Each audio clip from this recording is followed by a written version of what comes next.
çefti. Dedim ey kimye de dehşet, bunların canına yazığım gelir vay vay.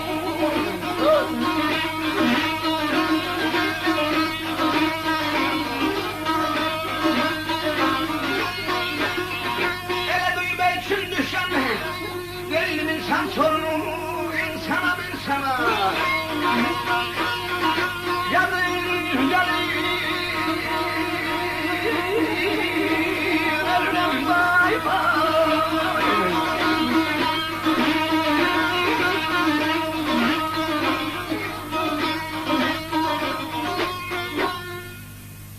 Dünya kimiye çefti, kimiye de dehşet.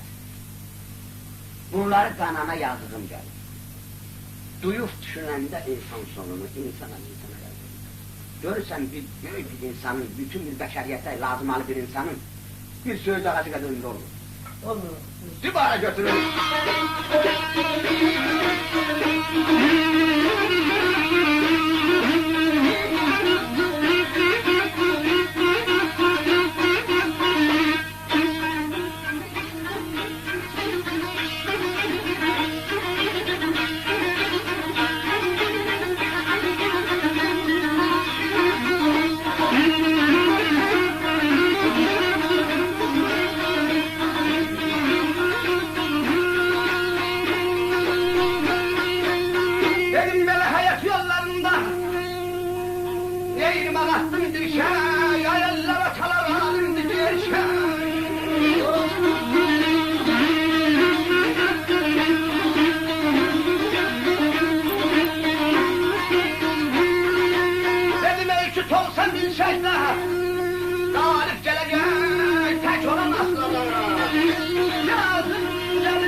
Yollarında ağarttım bir çek, ayeller, atalar, alimdi gerçek, süt olsa milçek, galip gelecek, kaç olan aslana yazdım gelir.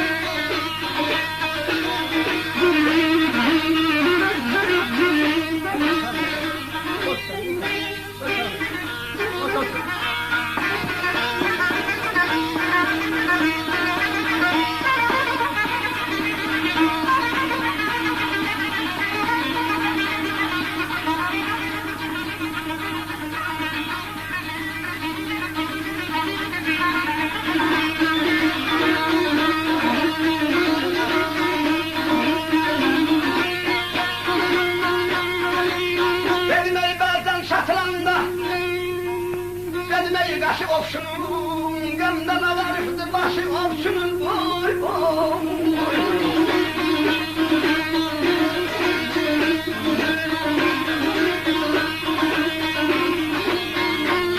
Yerinde yanında güllesi, ay böyle yayın aşık ofşunun, yalanı ceydana, yazım gelir.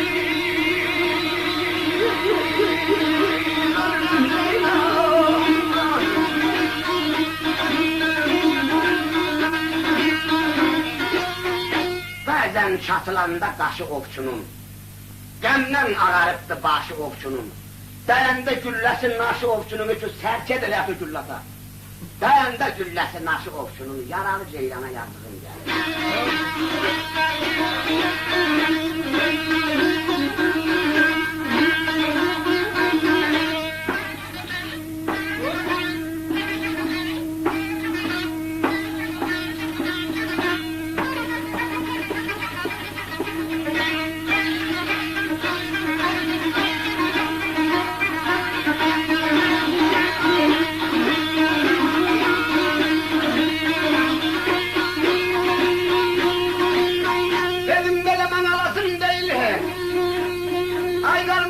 Devlet ne var, devletin malında gürdür gülü kar, vay vay.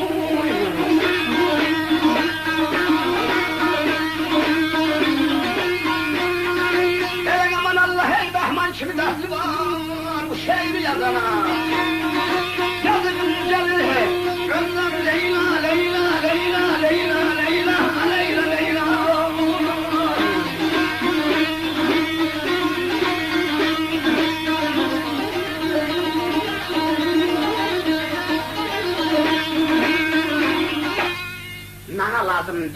ne devlet ne var. Devletin varımdı bir düzgün ilgar. Aman Allah, Behman kimi dəxli var. Bak bu şeyi yazana yaz.